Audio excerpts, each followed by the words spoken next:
Bluegrass Jam Along is proud to be sponsored by Collins Guitars and Mandolins, each and every one built from the sound up in Austin, Texas.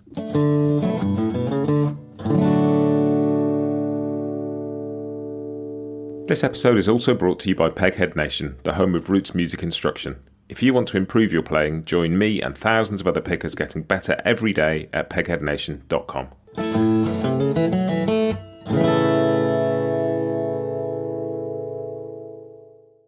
Hi, this is Matt, and you're listening to Bluegrass Jam Along, the podcast for anyone and everyone who loves bluegrass.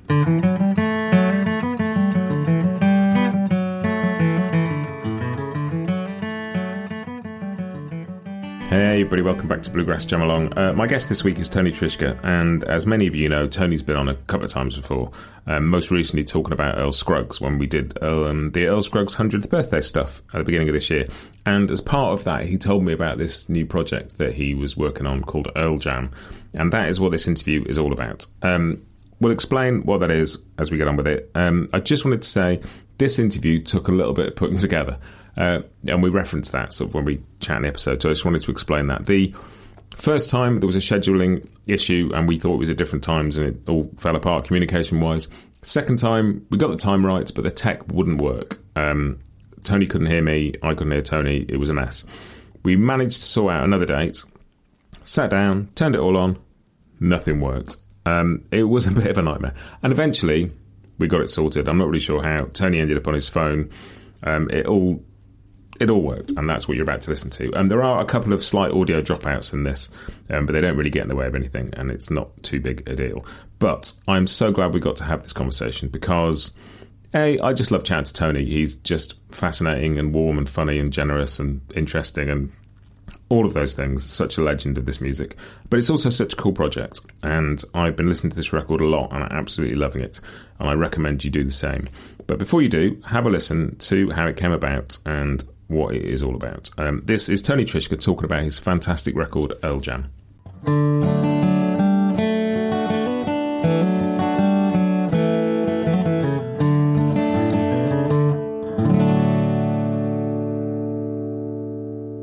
My guest on Bluegrass Jam Along this week is Tony Trischka, and those of you who listen regularly will remember Tony came on to talk about Earl Scruggs earlier in the year when we celebrated what would have been Earl's 100th birthday. And as part of that conversation, we talked about a fascinating project that Tony's been working on, which is called Earl Jam, and is an exploration and celebration of a bunch of unreleased recordings of Earl's that turned into a show and then turned into an absolutely fabulous record that I've been listening to non-stop for the past few weeks.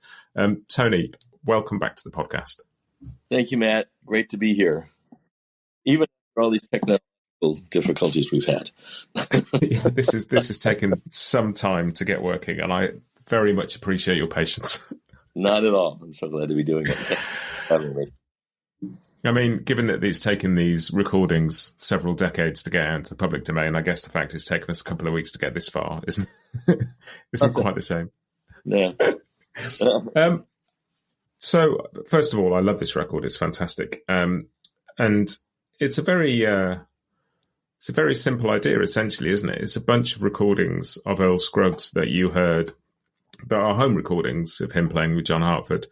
And there's something really exciting about the idea that you've, listened to Earl's music for many, many years, and there's still things in these recordings that excited you and inspired you to want to share them with people.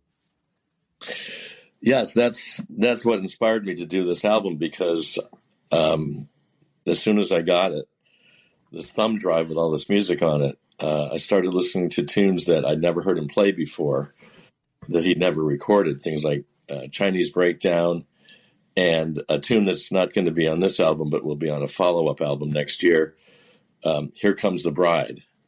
I was going down the alphabetical list and it said, they're doing Here Comes the Bride. And they do it. It's just the two of them sitting around and well, actually, John's standing because you can hear him dancing. And so I recorded it with Michael Cleveland and had Sam Bush sing one verse of Here Comes the Bride. But Harry Carey, the sportscaster for the Chicago Cubs, it has to be heard to people. But anyway, other tunes like Brown's Ferry Blues. Anyway, things that we've never heard him record before. And then tunes that we've heard him record before, things like Cripple Creek, which is on this current album coming out, where he plays all these bluesy licks, this very syncopated bluesy section. And Cripple Creek is not a bluesy tune, but he just felt like doing that because on most Flat and Scruggs recordings, he would take one or two solos, except if it's an instrumental, he might take three. But with these things, he would take 3 or 4 solos in a row. John would just let him go with it. And then John would come back with a fiddle. John Hartford's playing fiddle on everything I've heard so far. But so Earl really got to swing for the fences, as they say, and just really stretch out. And where did you get these recordings from? How did you get to hear all this in the first place? There's a gentleman named Bob Pekel, who's a banjo player up in Syracuse, New York, which is where I'm from originally. And there's a second Earl Scruggs book. The very first one came out around 1968. There's a second one that came out, I'm not sure exactly, 5-6 years ago or something like that, maybe 7 years ago. And it said Accurate Transcriptions. And apparently the first edition of the book, they had 2 or 3 guitar players transcribing Earl's music, and guitar players don't necessarily have any idea at all about his stylistically what he would do. Bob Pekel was called in for the second edition to work on corrections, and they gave him 1 weekend to do it, so there was no way he could do it all. So that on the third edition, Bob called me up, and Tom Adams, another incredible banjo player, who the three of us worked on. We each did, 15 songs each to make sure everything was correct. Anyway, during that process, Bob would send me, would email me like one tune from one of these jams. And I'd go, what's this? And in fact, Bob had an article in Banjo Newsletter, a regular column, I think it was called Earl's Way. And I remember seeing it in there, tunes that, Earl never recorded this. Is this bogus? And it turned out it was from the jam sessions, but I must have missed the very first installation of the column. But anyway, so he starts sending me these things, and I'm just getting blown away by hearing these tunes. And then finally, he sent me just a thumb drive. I didn't even ask him; he just sent me a thumb drive of everything he had. And he explained to me that because Bob had been at some of these jam sessions, and he said at some point John Hartford called him and said, if my house burns down, all this music will be lost, because John had recorded everything on a cheap cassette recorder. And so he sent, I presume, a box of tapes to Bob, and he digitized them. And that's how this all came about. And it's extraordinary, isn't it, to think that you've been through the process of listening to and learning from Earl for many, many years, and transcribing his stuff, and there's things on there that you wouldn't even be, not just tunes that you hadn't heard him play before, but just stylistic things and things by the sound of it in different tunings, and just things that nobody knew about. Right? Yeah, he knew so much, and it's frustrating to me because I had a chance to interview him and just kind of hang out with him on various occasions, just like the two of us would hang out after a show or something while his son Gary was getting paid, and I could have asked him about so much more. And I have this double banjo bluegrass spectacular album, and I remember saying, what would you like to play on it, Earl? He agreed to be on the album, which blew my mind, needless to say. And we were trying to figure out what to play on there, and I wanted to do something more obscure, but we just ended up doing Farewell Blues, which was great. And it was just so fantastic to be able to do that. But had I known about all of this, I would have said, hey, Earl, let's do, Freight Train Blues or any one of the other many tunes on these recordings. But anyway, it was not to be. And how did that sort of process of you getting a thumb drive and presumably just starting to go through them, listen to them, transcribe some bits for yourself, how did that sort of then develop into, first, my understanding is that first it developed into a show, and then from that came the record? Right. Yeah, I started doing some of these in the show, and then I just thought that these tunes no one may ever hear these tunes in these jam sessions, and so at least if I record them and play note for note what Earl played in the solos, then at least people will have some inkling of what he had done. And, I mean, it's not just for banjo geeks, and I'm one of the bigger banjo geeks in the world, I'd have to say. I mean, banjo players can hear this stuff and go, oh my God, I never knew we could play that. And other people that aren't that tuned into the banjo, that's why I have it's almost completely vocal oriented. I mean, there are a lot of amazing singers on there, like Billy Strings and Molly Tuttle and Vince Gill and Del McCoury, on and on, Michael Davis, on and on. So it can be appreciated by almost anyone. And there's some great fiddle music. I fleshed it out to full bands. But it was really just so people could hear what he did. And as I just said, every single solo I take, every single solo is note for note what Earl played on that tune. The backup is mine, but I'm playing in a Scruggsy fashion. And it's just amazing what he played. And sometimes, because with certain tunes like Brown's Ferry Blues or Cripple Creek or Bill Cheatham, which will be on the second album, there are 5 or 6 or 7 versions of the tune from the various jam sessions that seemingly took place somewhere between roughly the mid-'80s and the mid-'90s. And so I would listen to 3 or 4 of these takes and then say, well, I'd like that solo there and this solo here. So I might combine from two different time frames, just to find the most exciting things. With Cripple Creek, there were maybe 5 or 6 different versions of it, and I'd listen to the first 3 or 4, and it was fairly close to what he played on Foggy Mountain Banjo. There was nothing particularly extraordinary about it. I mean, it was great because it was Earl, and in these, I should mention, in these jam sessions, his timing is impeccable, as it always was, and he's playing really fast on certain tunes, like really fast. So, and he was, at this point in his 50s, 60s, maybe even 70s, and he hadn't slowed down a bit. And another thing that's interesting about it is that whereas he would sort of have this machine gun attack, however you want to look at it, like bam, bam, bam, bam, bam, every note perfectly played, and with pretty much the same intensity on every note, just really incredibly driving. In these later recordings, he's putting more dynamic range of certain notes. There'll be a little more of a swell coming and going, almost like waves coming in, where it gets a little quieter, then a little louder, which is how John Hartford plays banjo. So it was interesting to hear that. And there's one tune where he does play John's banjo because it's low tuned down into E. So anyway, there's so much interesting stuff. We'll be right back with you just after this. Collings Guitars has been a long-time supporter of the bluegrass community, from collaborating with artists to sponsoring festivals big and small, and now by sponsoring Bluegrass Jam Along. Handmade in Austin, Texas, every Collings guitar and mandolin that leaves the shop is built from the sound up, and the team loves seeing a Collings in the hands of players of all levels, from local musicians to world-renowned pickers. Visit collingsguitars.com for more.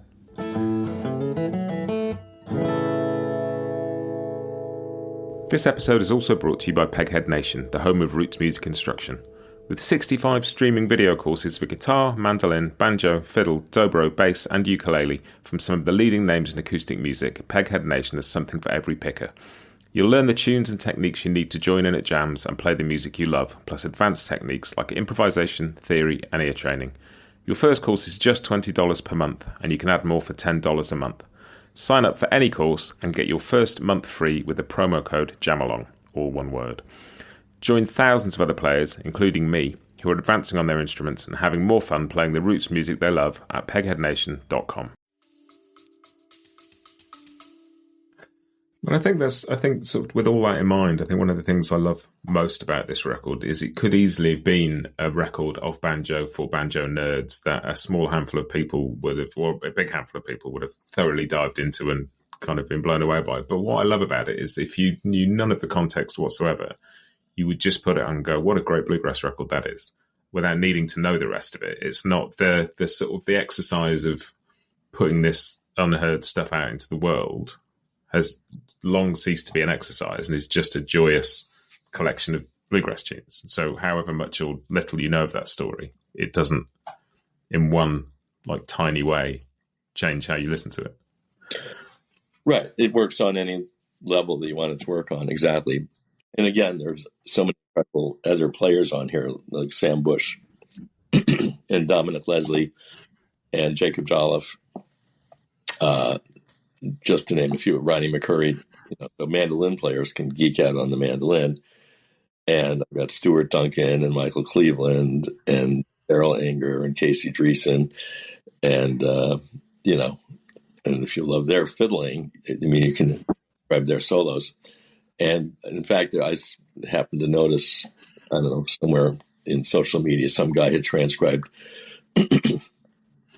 Billy String's solo on Browns Ferry Blues, which, after the first single came out, that was the first single. And sat down and already transcribed that. So, instrumentalists in general there's a lot to listen to here from the various instruments.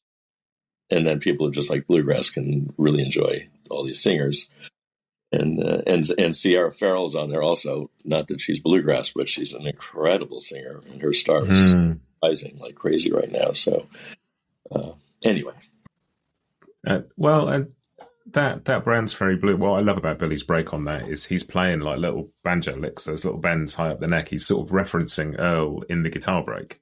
He's mixing bits of that in, and it's such a joyous start to the record because, Billy's calling out who's doing a solo and taking his own and, sort of playing a little bit fast and loose with the lyrics and just enjoying it. And it's just that the energy of it. And I was going to save this question until later, but one of the things I'm really interested in is how you get a bunch of people, because not each track has a different bunch of people, but that group of people that are on that one track, and maybe it's that they're on more tracks on the next album that I just haven't heard yet, but how you get to that level of energy and listening and commitment to the tune when maybe you're only doing one or two tunes. It's, it's so full of energy, like you're 3 hours into an amazing jam session.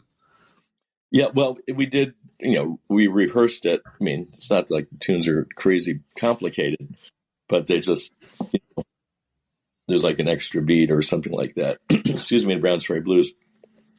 But it's just, I think it's just the enjoyment of playing together, in a situation like I've jammed with, I've sat in on a couple of Billy shows on a couple of tunes, but I never really sat seriously played with him, in a studio environment.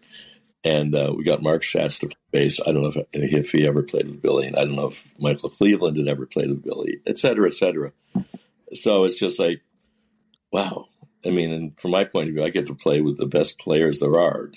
And Bela produced that track. He produced that, and we did a second tune for that during that session. We did "Gentle on My Mind," because what I would do with everybody is I would send out, here's some tunes I think you might sound good on. I'd give them a list of sometimes 10 or 12 songs, and they would pick which tunes they wanted to do. And so, and I kind of wanted "Gentle on My Mind" on there just to have a little more of John Hartford's vibe on it. Again, that'll be on the second album. But Bela produced that particular session. But yeah, there was the joy of just playing with these guys and coming up with arrangements. And with most of my albums, what I've done is I'll do one or two tunes at a time. Maybe for the first session of an album, I'll do 3 or 4, because when you have to do a whole album, not that it's a chore, it's a joy to do it, but it's still, when you first start, if you only do one of the tracks, oh, God, I got to do another 10 or 12. Not to people think about albums so much anymore, but and so the Dell tunes were the first ones that we did. But by doing 1 or 2 tunes, you can really focus on them rather than, okay, we're going to crank out 4 or 5 tunes today and then 4 or 5 tunes the next day. You really get to focus on the tunes and really give it the really special touch and really think of all the details you want to have on there. And one thing about Browns Ferry Blues that I want to mention, that it was just so much fun, and I wasn't expecting it. When I sent the recordings to everyone, I sent the original jam recordings to everyone, and with Browns Ferry Blues, at the end of Browns Ferry Blues in the jam, John and Earl, I think it's just the 2 of them, or maybe the 2 of them with the bass player. And right at the very end, the last verse, John forgets the lyrics, and he just says, "Here we are, and here we are, and here we are, and here we are." And it's, maybe there were a few other people there, but he lists everyone who's playing in the jam session. And there's Earl and whoever, he just lists their names. And then that's what Billy did. The last verse, he does the same thing. And he lists, and there's Bela, and, mentions everyone. And that's just straight out of the jam session, except using our names instead of whoever was at the jam session. Just like these little touches you can get into in that way. So. Yeah, and it is such a fun. I love in the liner notes that Bela's break is described as definitely non-Scruggsy banjo solo. Yes.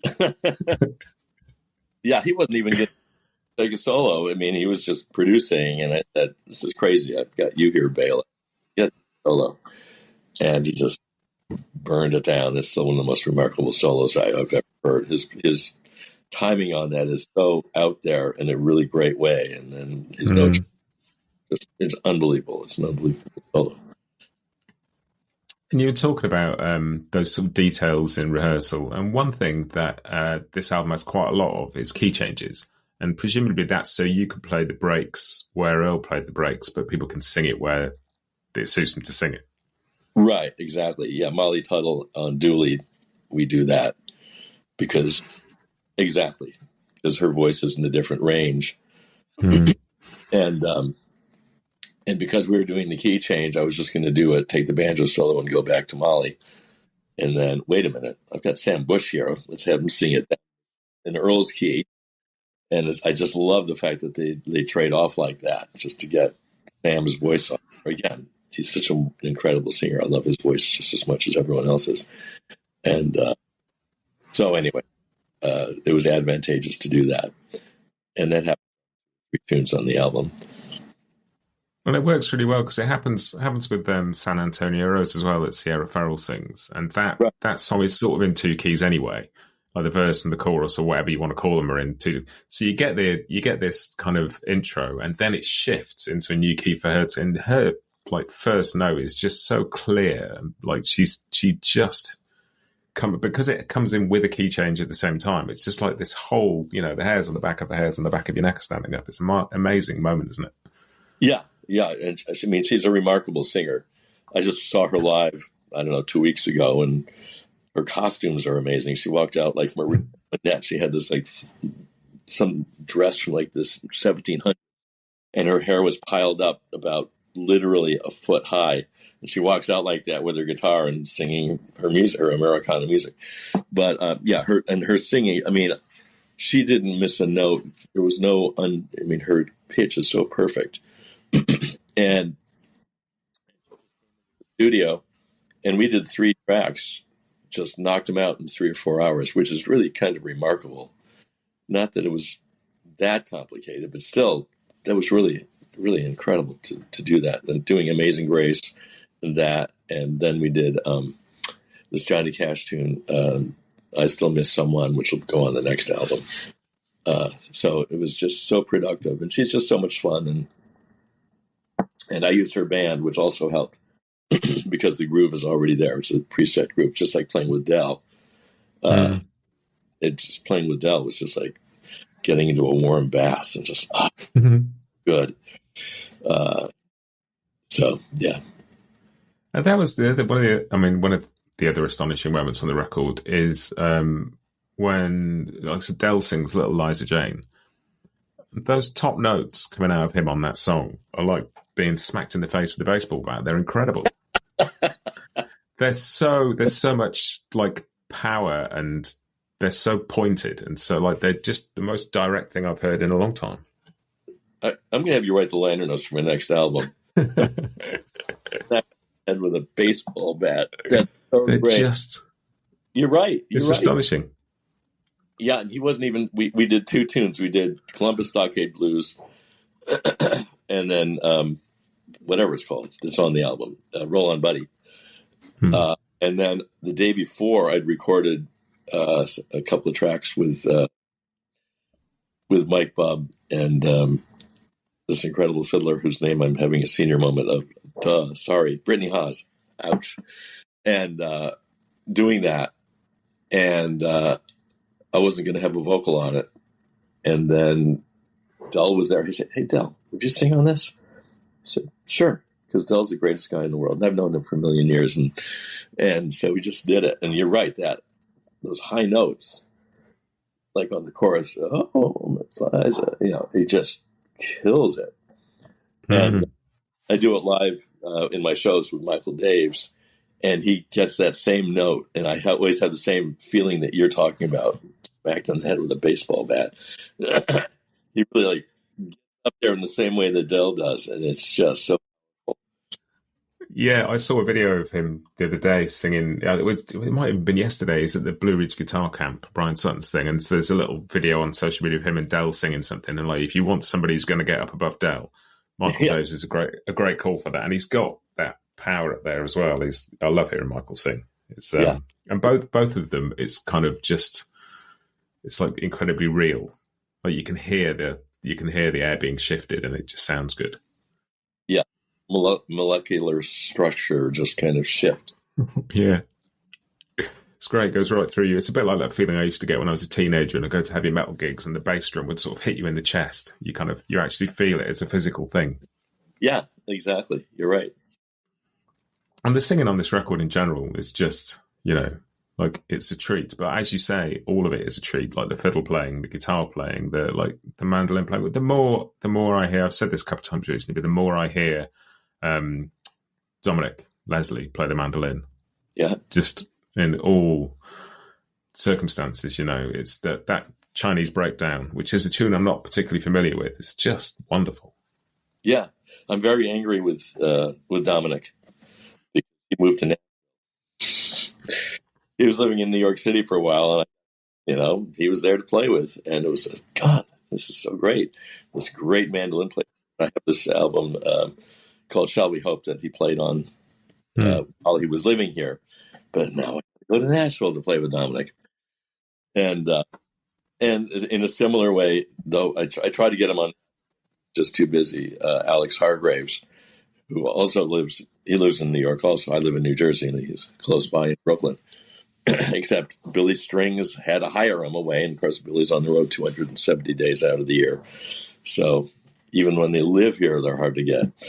But anyway, I'm doing 4 gigs later this week with Alex because he has a little bit of time off. So I'm putting to work. Right. Now Dominic is amazing.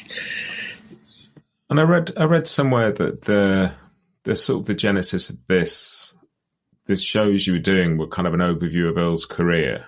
Like, is there a sort of timeline to the show? Is there kind of like a storytelling element to that as well?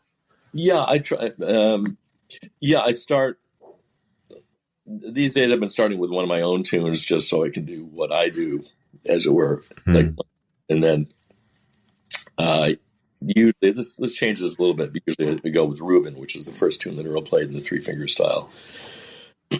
And then we go into Heavy Traffic Ahead, which is the very first tune Earl ever recorded. It's with Bill Monroe from like 1946 or 47. And then we go into some early Flat and Scruggs things, and we end up with Rainy Day Women 12 and 35, which Flat and Scruggs recorded in 1969. Excuse me, just before they broke up. And that's why they broke up, doing music like that, because I always mention this in the show. Lester Flatt singing "Everybody Must Get Stoned" he sounds really uncomfortable. Yeah.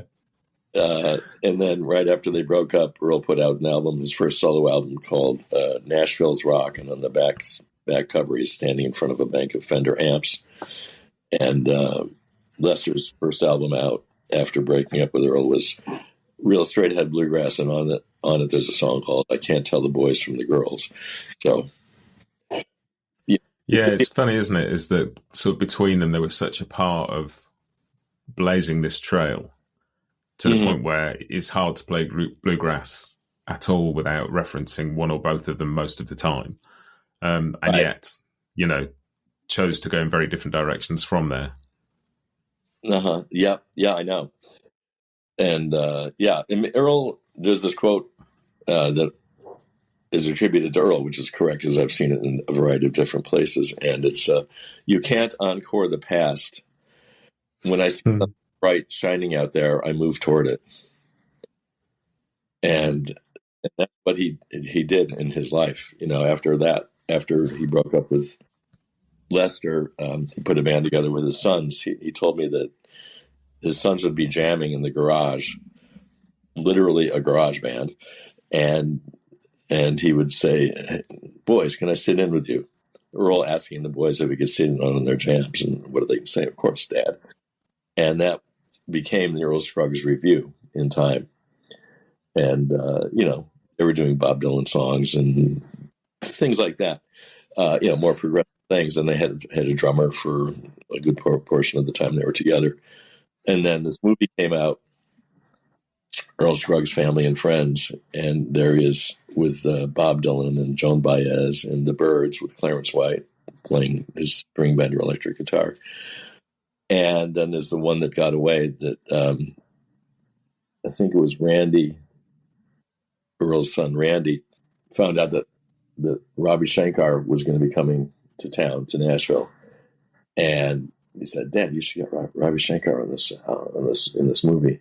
And Earl was way into it, but they couldn't find a film crew, but they got together anyway and jammed. Ravi Shankar and his tabla player, Ala Rakha, came over to the house, over to Earl's house, and they jammed for a while, and I can't even imagine what that sounded like. I would have heard that. And then afterwards, Earl told me this. He said afterwards that he asked Ravi Shankar, "What would you like to have for lunch?" And Ravi Shankar said, "Well, let's have Kentucky Fried Chicken." And so they ended up down on Kentucky Fried Chicken. So, but sure would have been great to have that. Yeah. Well, and just that, there's a definite nod to that on the record with Lady Madonna, as kind of the kind of tune that, like, it's funny, it's easy to think of figures like Earl as being a bit stuck in the past. And the idea that he would have liked the Beatles and played a tune, whether he suggested it or John did or however they got there. But, like, of course, this is, the music the world was listening to in the 60s and the 70s. And it's, it seems odd and incongruous. And at the same time, it seems perfectly normal. Like, you sat around at your house with your friends playing some music, you would play whatever you felt like. Right.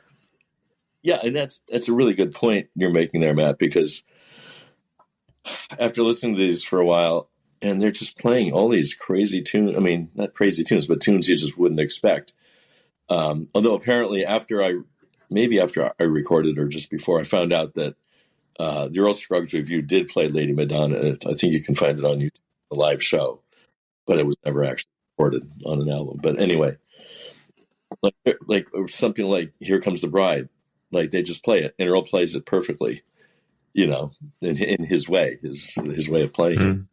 And there's not like a missed note in there. And it's hard to believe that all these tunes that they're playing, you think about Bob Dylan, who apparently knows, I mean, you just hear him do 10 million different tunes. He's got this incredible thing in his brain. He just can retain all these lyrics and everything. And similarly with Earl, he just seems to know all these tunes that he could just play at the drop of a hat, like Chinese Breakdown.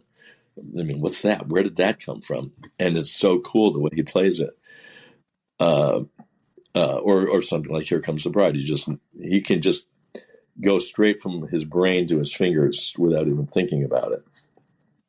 And John Hartford told me about that one time. He was saying, because what John would do sometimes, he talked about playing the syllables of a song rather than kind of playing the melody. You play it the way a singer would sing it.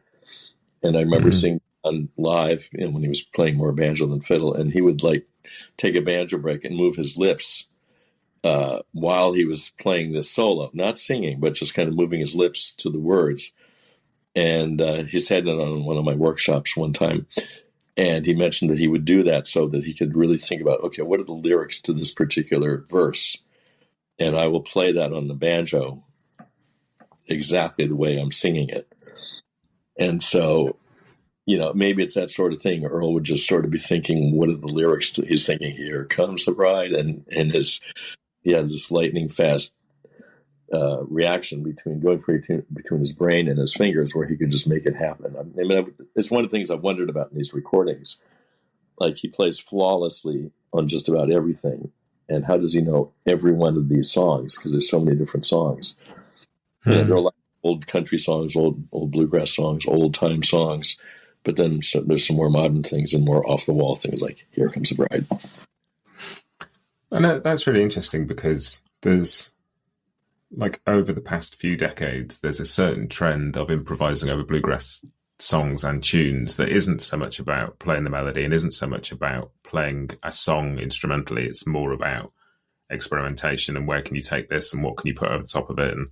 But there's always been a really strong thread of people who do play the tune and embellish it a bit, but it's still like the, and somebody like, I don't know, Russ Barenberg, for example, but players who do take that approach. And it's really interesting, the idea of playing like a singer, because it's very easy not to. Right, exactly. And when I teach, that's something I stress, is playing the syllables. And it works for any instrument, because when you do that, it makes you think differently. Because for many years, I would just play, kind of play the melody of a tune, but not thinking, how would the singer actually phrase this? And then I had a chance to play on Alison Krauss's first album when she was 15 or 16, which was pretty amazing. Just she was young and that good at that age. But and she sent me a cassette of the tune she wanted me to play on. And I don't know why it struck me, but I thought, let me just play it the way she's singing it. Maybe because it wasn't the full band, it was just her voice, and maybe someone was playing guitar. I don't remember now. But and by playing it, phrasing it the way she sang it, suddenly all my roles, my whole approach changed. And that's what John Hartford said that Earl played on Folsom Prison Blues, I think. He did this album called American Made and World Played.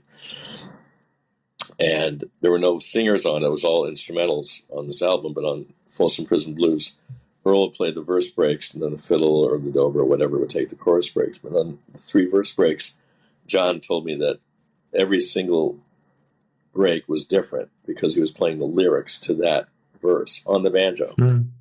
And I went home and listened to it. And of course, he was right. It was like, that's how into it and what a genius Earl was that he would do that and have that. Well, that's fascinating because you do hear people play instrumental versions of vocal tunes, like particularly fingerstyle guitarists doing arrangements of a vocal tune on an instrument, and like often the melody is the same in each of the verses. They're not playing the lyrics; they're just playing the tune as it exists in the first verse. So that's fascinating. I'm going to go and listen to all sorts of things with different ears now. I love that as an idea. Yeah, it's an incredible idea, and that's how Earl looked at things. And I should mention, if I haven't mentioned this to you before, which is off the topic of this album and these jams, but almost simultaneously with my getting a hold of all these recordings, there's a woman named Mary Beth Hartwick who runs the Earl Scruggs Center, and I got friendly with her at the IBMA gathering last year. And she wrote to me, actually it was a year and a half ago. She got in touch with me a year ago this past January and said that after Gary Scruggs died, and he was the last surviving direct member of the family, all of Earl's stuff that Gary had been holding on to and curated, so to speak, all went to the Earl Scruggs Center. And Mary Beth called again a year ago this past January and said they're going through all this stuff and they find this Mickey Mouse notebook. This kid's notebook with Mickey Mouse on the cover, and she opens it up, and there in Earl's own handwriting are 60 pages of his thoughts about his childhood. Not like an official memoir, but like, wake up one day and like write something about working on the farm and how addicted he was to picking, and how while he was, he had I think the family had 2 mules, and he'd have one hand on one handle of the plow and the other on the other, and he'd be like doing finger rolls against the plow while he's, working with the mule, going through the field. And then just all sorts of things about joining Bill Monroe and just insights into his life that we'd never had before. Really deep insight into growing up and how he felt about music, and then how you approach being on stage. You want to have the stage balanced. If you have 3 people on one side and one on the other side of the microphone, it's like on balance. You should have the same number of people on both sides, And when you come in for a solo, don't approach the mic as you're starting the solo. Be on the mic as you approach the solo. So as soon as you hit that first note of the solo, it's right there. Bam, you're really hitting people hard with the solo. And things like that.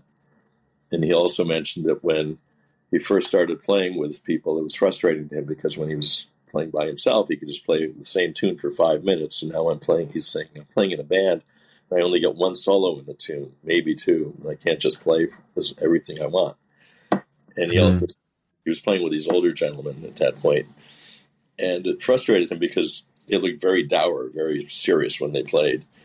And he thought music should be, you're really enjoying playing music. You should be smiling when you play. And I read that and went, God, that's amazing. Because you look at these Martha White videos that you can find on YouTube.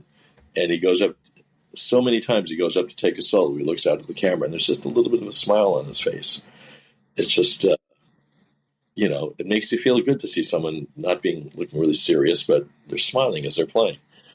Now, when I play, I'm very serious. I know that I did, but I try to do that. I try to, when I'm taking a solo, unless it's really intricate and I have to look at the fingerboard, I try to look out at the audience and maybe put a little smile on my face, as Earl would do, and Earl in that way. But it's interesting you're talking about only getting to play like something once in a band, and there's a track on this record, "Shout Little Lulu," and you talked to me, and I can't remember if it made it into the episode when we talked about Earl before. We were talking about that as like having a really hypnotic sort of being the kind of tune you could play over and over again. And Earl talks, I think it maybe was in this notebook, about having played for people to dance back in the day, and you do get to play the same tune for 5-10 minutes sometimes, and right. And and you do, when you only get to take a break on something once, you've got a little bit of time to decorate, and you decorate your bit of time, as Frank Zappa would say, and then you get out. But you can't. The people who do big extended, like a Neil Young or Dave Gilmour or whoever, I can see the appeal in having some time to weave something out of a break as well. You do get to play differently. Yeah, exactly. And he does do subtle variations on "Shout Little Lulu" each time, but subtle. I mean, there's an A and the B part, more of the A part. I think he only plays the B part twice. He only played it twice in these jam sessions, and I kind of combined the two versions into this one. And what I think is really important about this tune is, as he says, he would play this for square dances when he was a kid. This is, assuming he played it similarly to this when he was a kid. It's the earliest example of Earl Scruggs playing. No one knows what he played before he joined Bill Monroe. He played with Lost John Miller for a little while before he joined Bill Monroe, but there were no recordings. He never recorded with him. And so this is like just an example of what he was doing when he was a kid. And I just find that fascinating. That's why I included it. And there's only one other solo number that I've found so far anyway, and I've listened to a whole lot of it. He plays "Boilin' Cabbage Down" also, and I think he just plays it once. And he plays it through 5 times, each time doing these really subtle variations, just solo. And it's funny because the first time he does, I'm going to get geeky here for a second, he goes, there's something we call an alternating thumb roll, or some people call it a square roll. It's a thumb, index, thumb, middle. It's a 4-note roll or finger pattern, thumb, index, thumb, middle in the right hand. And that's so standard. That's a very standard thing that he would do, and everyone does that with that roll if they play Scruggs-style banjo. But the second time, too, instead of thumb, index, thumb, middle, he goes thumb, middle, thumb, index. He turns it around. And I've transcribed so much of his music, and I've never heard him do that. He just does it in this Cabbage Down. Thumb, middle, thumb, index. And I tried it and was like, it's really awkward. It's like the simplest thing in the world, but it's like really awkward because after playing for 60 some odd years, my hands are so trained to do it the other way. So anyway, there's just infinite subtlety in his playing. It's just crazy. Well, I think that's one of the things that I both love and find fascinating about string band music in general. And one of the things that was so exciting through kind of the pandemic and lockdown, and so many people just posting content because they had nothing else to do, just sitting at home and playing. Well, you buy people's records and you listen to them, and they're wonderful.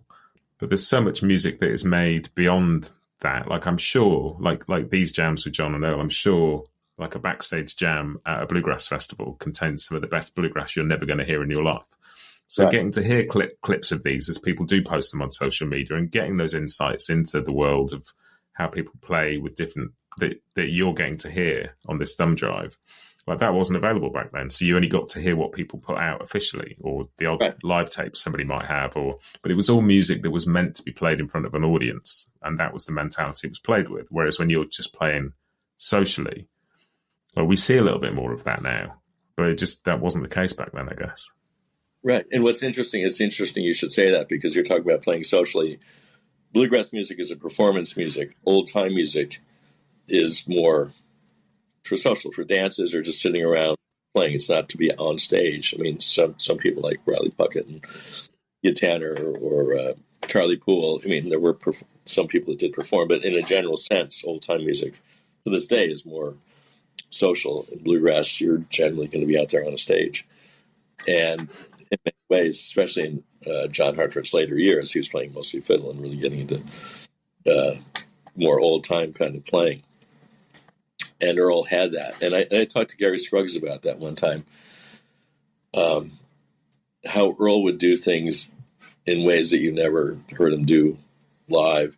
In other words, I was at a show in Missouri 12 years ago, and I was backstage, and it was one of Earl's shows with Earl Scruggs, Family and Friends, whatever the band was called. And the Earl's road manager said, "Would you like to play the banjo?" And I went, "Yeah."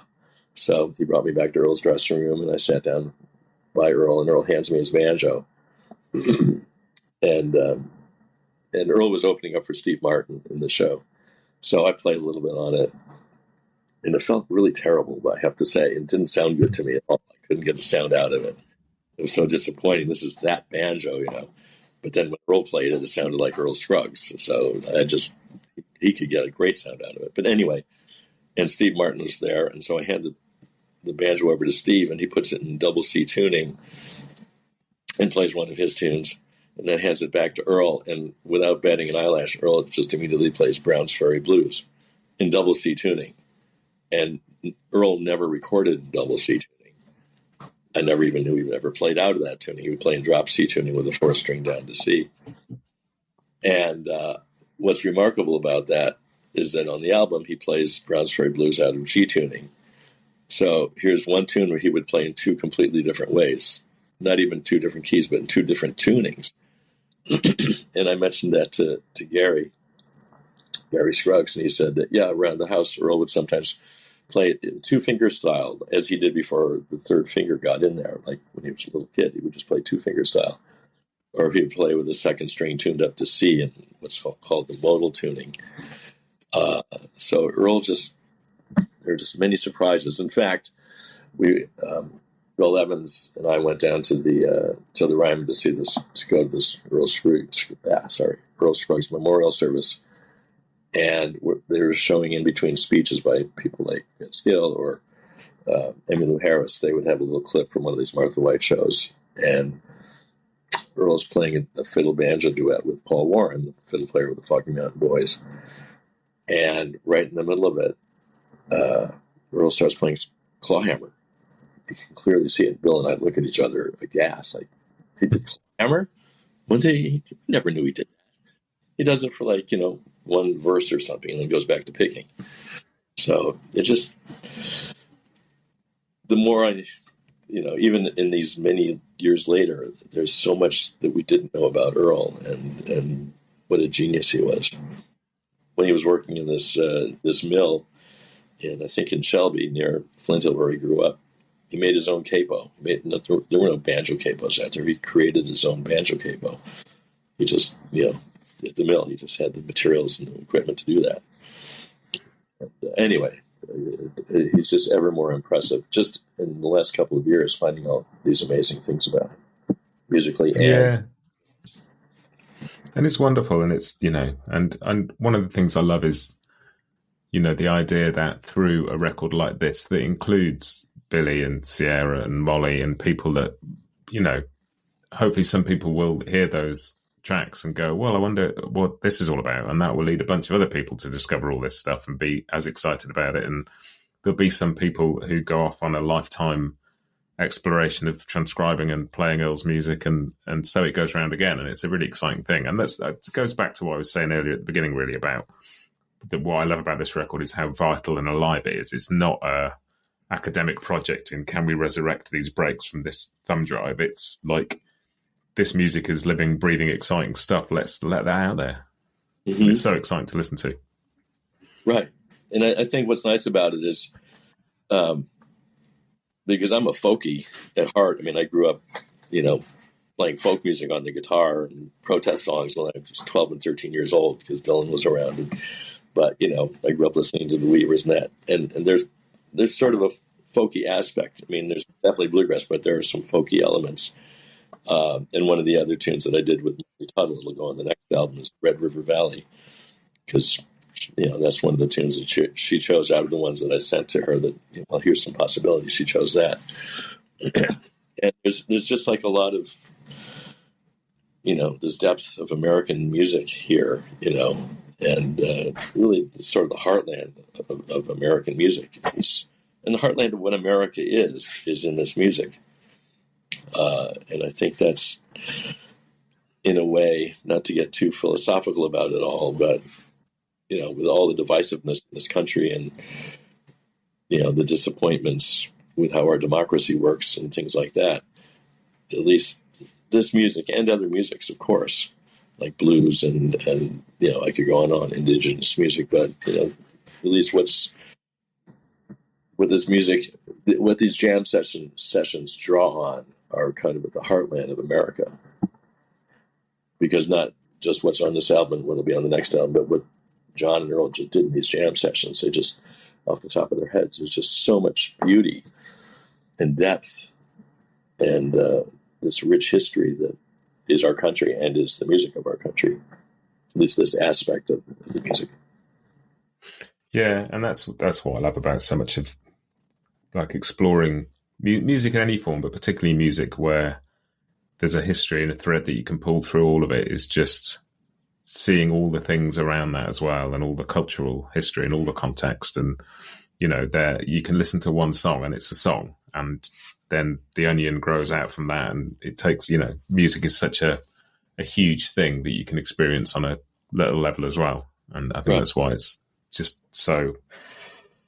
such a massive, has so much soul to it, so much humanity. Right, exactly. That's exactly it. And it's a beautiful record, and I've thoroughly enjoyed listening to it, and I cannot wait to hear what is on the second one. And it's been a joy to get to talk to you again. It's always a treat talking to you, and I'm sorry it took us so many technical hair-tearing out moments to get here, but I'm glad we did. I'm so glad, Matt. Yeah, you're a wonderful interviewer. And I not to degrade any of the. I've done so many interviews for this album, but this has been my favorite one. So, thank you. Perspective on it, and smashing you in the head with a baseball bat. I'm going to remember. Tell McCoury, thank you. I hope, I at no point in my life have I been able to sing in a way that feels like smashing somebody in the head with a baseball bat, but certainly the advanced age of Dale, he's still pumping out notes at that level. It's an extraordinary thing. Yeah, in his 80s, he's still doing it like that. It's wonderful. Yeah. Well, cheers, Tony. Thank you so much. Thank you, Matt. A joy. I appreciate it.